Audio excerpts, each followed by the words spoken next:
Hi everyone, good morning. It's Margaret Manning here. Welcome to 60 and Me. Hope you're having a wonderful day today, that wherever you've woken up in this beautiful world, things are looking good, that you're feeling positive and ready for a new day. So I'm so happy that you're here. Thank you very much for your support, for being here with me, and for the kindness that you show to each other and to the women here on 60 and Me. It's really important. I think we're kind of all going through this transition, trying to find our place in the world and our purpose and our passion. And it's sometimes not easy. But anyway, it always is helped by a cup of tea.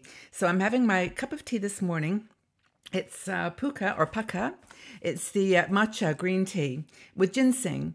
And I looked at the ingredients in the back, and it's also got lemongrass and ginger. So it's sort of hidden away in this really nice tea is our ingredients that I love. So it's become almost my favorite tea, and I've actually got hardly any left in the bag, or in the box. So anyway, I hope you've got a cup of tea or coffee and that you're doing good. So I wanted to chat with you about this idea of having a place to live that you're comfortable with and that really reflects your personality and who you are. And refer to an article written by Eileen Marcus, one of our bloggers, and it's about how she says why the place you choose to live, not just in retirement, but any time of your life, really reflects a lot about who you are. Now, as we are children, we kind of go where our parents take us, and we sometimes don't have a lot of control over that early stage of our life. In fact, I remember, I don't know if I've ever shared this with you, but my dad was a bit of a wanderer, and lots of reasons for that. But he moved us every year since I was about 10 years old until high school. Every year we went to a new school. And he always seemed to choose April as the month that we'd move. So maybe that's why I'm feeling particularly, sort of sensitive about it these days, is that I didn't have really a chance in my childhood to establish any roots. Now, the good news from that is that I learned how to be very good at adapting to new situations, new people. And pretty much you can put me anywhere and I'm okay. I can deal with the situation. But anyway, that was my early childhood. But then we start to make decisions as we get older, based on our work or on our marriage or relationships. And we start to move to places that appeal to us. And sometimes there's big crossroads, either go here or here. And we choose based on, a number of factors always. But anyway, Arlene is saying that we do tend to get a little bit complacent about the places that we live, especially where you are right now. And you start to notice things as they're changing. So the place seems a little bit predictable and boring, and we want to be somewhere else. But some of it's because we're just not noticing. And she gives a great example. Like she says, sometimes she'll talk to a girlfriend and say, "Oh, did you notice that that new statue at the corner or something?" And her friend will go, "Yeah, that's like been there forever, like for 3 months, and you just noticed it. And don't you do that? I know I do that." And you think that wasn't there 3 months ago. I'm sure it wasn't, but it always is, and we just didn't notice it. So Eileen has it's a fun article. You should go read it because I'll put the link. But she talks about the different styles of living and breaks it down into 3. I think there was an author, it's E.B. White, I think. Or maybe that was another context. But anyway, she talks about 3 different ways that we live. Basically, first of all is city. Downtown area, mile radius, maybe 12 miles radius if you're in New York City.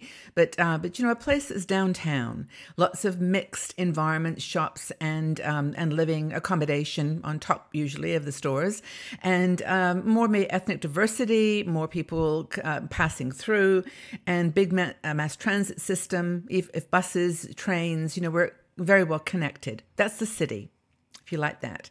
Suburbia are those sort of circles that have formed around cities. There are big box strip malls in the States, where there's like lots of shops, but you need a car. In suburbia, you need a car. And that is true actually of cities around the world. There's those core city centers, but then if you get outside, you really do need a vehicle. And that's the suburban lifestyle. Big houses, usually just single family houses or some apartments, but it's changing now. Then, so city and suburbia, and then the other one, of course, is country. And that's, cows and farms and lots of green and grass and rolling hills and space. limited shopping, not very much going on out there, maybe not as many community activities, and transportation pretty much doesn't get out to the farm areas, to the country areas. So those are the three. And I guess I'll just stop and ask you, where are you? Where are you living in one of those three areas? Or one we haven't thought of. Maybe you're living in a car, you're living on a boat, but those are the three main ones. The other thing is, according to Eileen, is to know who you are in the context of those places. And this was the E.B. White reference, this author who wrote a book, it was called Here is New York. And he talks about the three different kinds of people who live within those areas, like either city, suburbia, or country, and how basically they're divided up between the settlers. Sorry, the natives. That's the first one.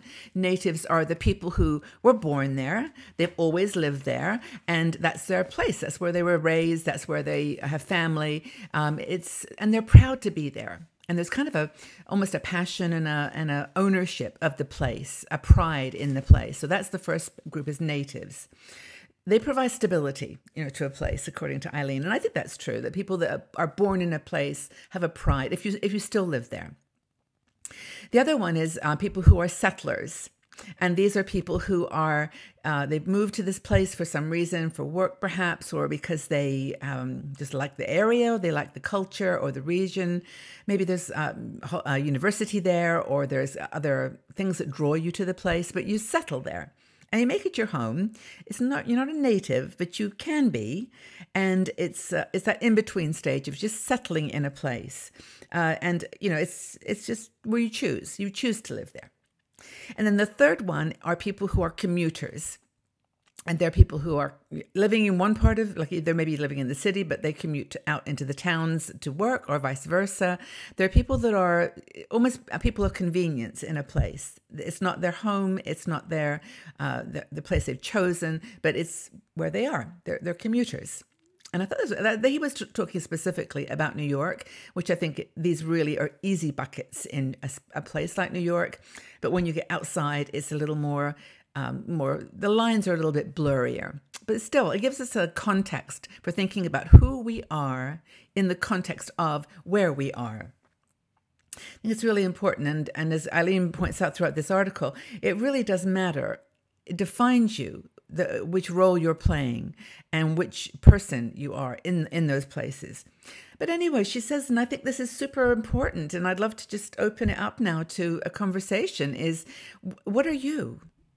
What does the place that you live in right now say about your personality, about your values, about what is important to you?